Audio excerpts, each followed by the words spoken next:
Hello friends, welcome to my channel Shiksha सतियारा।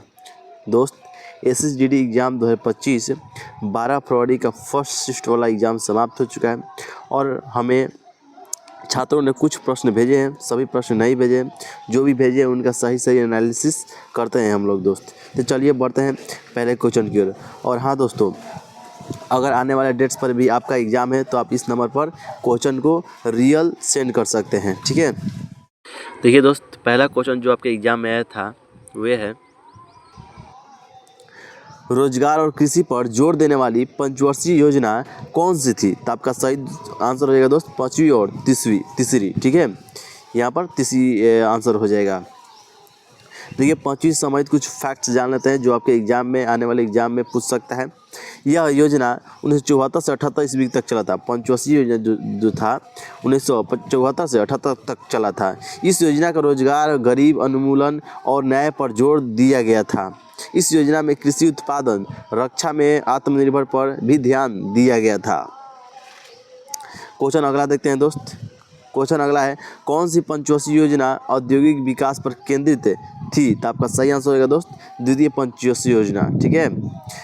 दूसरी पंचवर्षीय योजना जो थी, फोकस इसका फोकस भारी उद्योगों पर था, ठीक है। द्वितीय पंचवर्षीय योजना में भारी उद्योगों पर फोकस दिया गया था। तीव्र औद्योगिकरण का उपयोग राष्ट्रीय आय में 25% वृद्धि का लक्ष्य निर्धारित करने के लिए किया गया था। दूसरी पंचवर्षीय योजना में महालनोबिस मॉडल का उपयोग किया जाता है, ठीक है। ये फैक्ट्स याद रखने हैं। महालनोबिस का उपयोग किस पंचवर्षीय योजना में होती है। तो आपका सही आंसर हो जाएगा दूसरी। देखिए, विकास 4.50% हुआ है, लेकिन उसका हासिल कितना हुआ है तो 4.27, ठीक है, इतना हासिल हुआ है। अगला क्वेश्चन है दोस्त, ठीक है। अगला क्वेश्चन की ओर बढ़ते हैं। देखिए, अगला क्वेश्चन है, अनुच्छेद 226 में किसका उल्लेख है। तो आपका ऑप्शन क्या था वो तो मुझे मालूम नहीं, लेकिन इससे संबंधित कुछ और भी बातें जान लेते हैं। उच्च न्यायालयों को संविधान के भाग 3 के तहत दिए गए मौलिक अधिकारों का प्रवर्तन और संरक्षण के लिए ये रीट जारी करने की शक्ति प्रदान करता है। कौन? तो 226 अनुच्छेद। भारतीय संविधान का अनुच्छेद 226 उच्च न्यायालयों को रीट जारी करने की शक्ति देता है। ये बात जानने योग्य है। ये शक्ति संविधान के भाग 3 के तहत दिए गए मौलिक अधिकारों के प्रवर्तन और संरक्षण के लिए दी गई है। अनुच्छेद 226 के तहत जारी किए जाने वाली रीट बंदी, प्रत्यक्षीकरण, परमादेश, उत्प्रेषण, प्रतिषेध, अधिकार परीक्षा है। रोजगार, अगला क्वेश्चन है, रोजगार और कृषि, ये तो हम लोग क्वेश्चन कर चुके हैं, ठीक है। अगले क्वेश्चन की ओर बढ़ते हैं।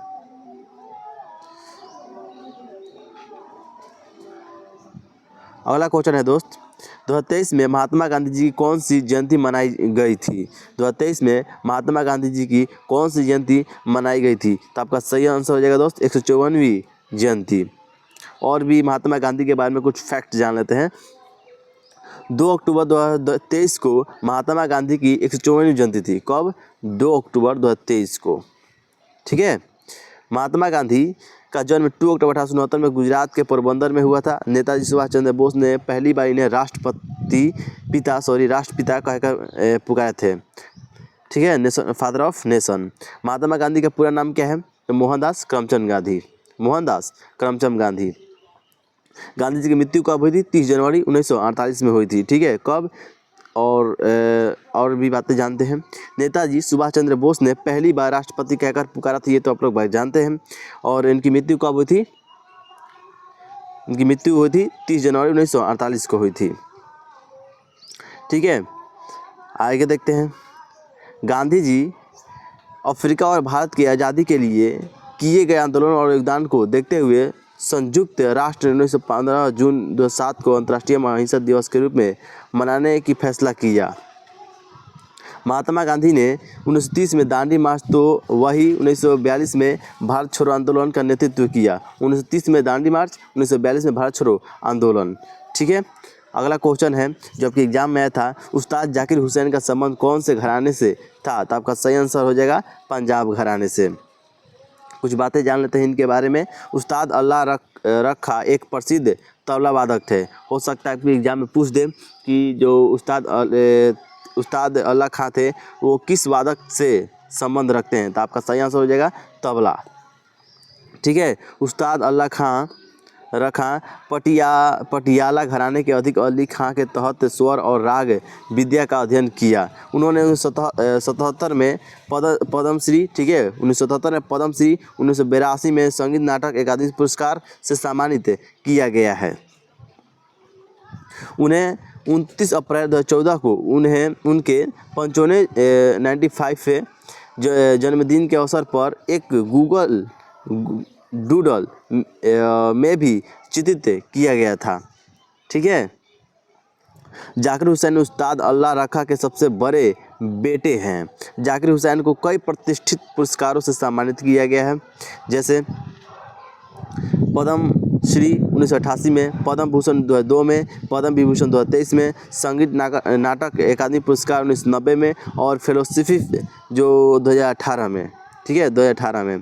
और एक और इन्हें सम्मानित किया गया है US national endowment for the arts national heritage fellowship 1999 में।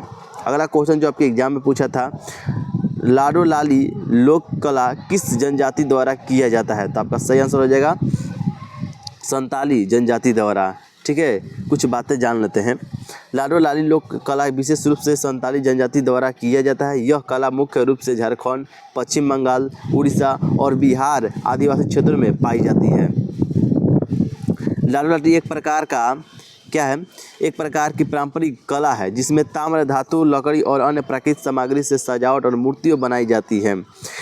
इसे आमतौर पर विभिन्न धार्मिक और सांस्कृतिक अनुष्ठानों में उपयोग किया जाता है। आपके अगले क्वेश्चन जो पूछा है, निम्नलिखित में कौन से बीसीसीआई के पहले अध्यक्ष थे? तो आपका सही आंसर हो जाएगा आर.ई. ग्रांट गोवन। ठीक है, अब ग्रांट गोवन के बारे में थोड़ा जान लेते हैं हम लोग। वह एक व्यापारी और उस समय के एक प्रमुख व्यापारी घराने गोवन ब्रदर्स लिमिटेड के प्रबंधक निर्देशक थे। वह उत्सुक क्रिकेटर भी थे और बॉम्बे जिमखाना क्रिकेटर क्लब के लिए खेलते थे। वह पहले बीसीसीआई के अध्यक्ष रह चुके हैं। ठीक है, ठीक है। 1928 में जब बीसीसीआई की स्थापना हुई, कब? 1928 में जब बीसीसीआई की स्थापना हुई तो उन्हें अध्यक्ष चुना गया। वह 1933 तक इस पद तक रहे, 1928 से 33। अशोक के अधिकांश शिलालेख किस भाषा में लिखे गए हैं? तो आपका सही आंसर हो जाएगा प्राकृत। ठीक है, कहता है किस लिपि में लिखा गया है? तो आपका सही आंसर हो जाएगा ब्राह्मी। ठीक है, ब्राह्मी हो जाएगा। अगर लिपि पूछ देगा तो ब्राह्मी और भाषा पूछ देगा तो प्राकृत भाषा में। ठीक है, चलिए इससे समझ बातें जान लेते हैं। अशोक अधिकांश शिलालेख प्राकृत भाषा में थे, ब्राह्मी लिपि में लिखे गए थे। यानी अशोक सबसे ज़्यादा प्राकृत भाषा में और ब्राह्मी लिपि में लिखा गया है। अशोक के शिलालेख में प्रमुख शिलालेख, लघु शिलालेख और स्तंभ शिलालेख शामिल है। ठीक है, सबसे व्यापक रूप से इस्तेमाल की जाने वाली लिपि ब्राह्मी लिपि है। ठीक है, आधुनिक पाकिस्तान में पाए गए शिलालेख में खरोष्टी का व्यापक रूप से उपयोग किया गया था। अफगानिस्तान में पाए गए शिलालेख ग्रीक और अरामी का अरमाइक है। ठीक है, अरमाइक उपयोग किया गया है। उदाहरण के लिए कंधार में पाया गया द्विभाषी ग्रीक अरमाइक शिलालेख। और इन शिलालेखों में ब्रिटिश पुरातत्व और इतिहासकार जेम्स पी ने पहली बार पढ़ा था। ठीक है, कब पढ़ा था? तो शायद मुझे लगता है 1837 में पढ़ा था। आप क्या मैं सही हूँ? तो आप लोग कमेंट कीजिएगा। ठीक है, शासनादेश अशोक के विचारों पर आधारित थे, जो प्रशासन और लोग एक दूसरे से धर्म के प्रति व्यवहार पर आधारित थे। अगला क्वेश्चन जो आपके एग्जाम में पूछा था, डोमिनिका के प्रधानमंत्री नरेंद्र मोदी किस लिए सम्मानित किया गया था? ठीक है, तो चलिए इसके आंसर्स पर ध्यान देते हैं हम लोग। डोमिनिका प्रधानमंत्री नरेंद्र मोदी के कोरोना महामारी के दौरान कैरिबियाई राष्ट्र में उनके योगदानों और भारत और डोमिनिका के बीच द्विपक्षीय साझेदारी को बढ़ाने के समर्पण के लिए अपना शीर्ष पुरस्कार प्रदान किया। डोमिनिका प्रधानमंत्री नरेंद्र मोदी को अपना सर्वोच्च राष्ट्रीय सम्मान डोमिनिका अवार्ड ऑफ ऑनर प्रदान किया था। ओके, भारत के किस पड़ोसी देश में बाल मृत्यु दर सबसे ज़्यादा है? तो देखिए, ये इतना बताना मेरे लिए आसान नहीं होगा, क्योंकि आपको ऑप्शन के अकॉर्डिंग इसको मानना होगा। अगर बांग्लादेश भी होता तो वो भी सही होता। ठीक है, और नेपाल भी तो वो भी सही था, क्योंकि देखिए ऑप्शन के हिसाब से मारा जाएगा। तो मैं पाकिस्तान भी लिखा यहाँ भी मारा हूँ तो कोई गलत नहीं है, ठीक है। आपके ऑप्शन में क्या था उसके हिसाब से वो सही हो जाएगा, ठीक है, उसके अनुसार वो चुना जाएगा।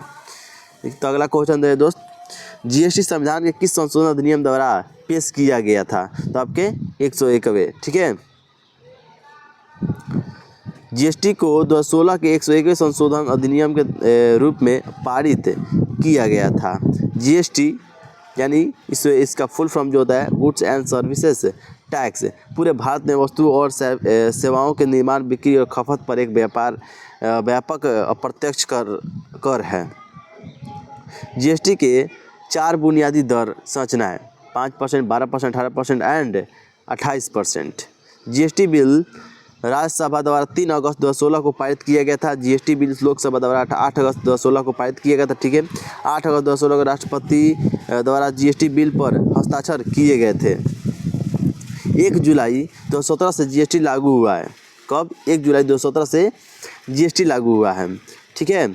लेख जीएसटी परिषद के गठन से संबंधित 279A है। भारत के राष्ट्रीय सुरक्षा सलाहकार कौन है? तो आपका सही आंसर हो जाएगा श्री अजीत डोभाल। चलिए इनसे बातें कुछ जान लेते हैं इसके बारे में। एनएसए यानी राष्ट्रीय सुरक्षा सलाहकार भारत की राष्ट्रीय सुरक्षा परिषद यानी एनएससी का वरिष्ठ अधिकारी होता है। एनएसए राष्ट्रीय और अंतर्राष्ट्रीय सुरक्षा नीति पर भारत के प्रधानमंत्री पर मुख्य सलाहकार होता है। वर्तमान में अजीत डोभाल एनएसए है। आपको बता दें कि भारत को राष्ट्रीय सुरक्षा सलाहकार भारत के वरीयता क्रम में 7वें स्थान पर होता है और उसे कैबिनेट मंत्री का दर्जा भी प्राप्त है। अजीत डोभाल से पहले राष्ट्रीय सुरक्षा सलाहकार के पद पर 4 व्यक्ति नियुक्त किए जा चुके हैं। कौन कौन से? जो कि ब्रजेश मिश्रा भारतीय विदेश सेवा के अधिकारी भारत के पहले राष्ट्रीय सुरक्षा अधिकारी थे, जिन्हें नवंबर 1998 में पूर्व प्रधानमंत्री अटल बिहारी वाजपेयी ने नियुक्त किया था, जो 22 मई 2004 तक इस पद पर रहे, ठीक है। जीएसटी परिषद के अध्यक्ष केंद्रीय वित्त मंत्री हैं।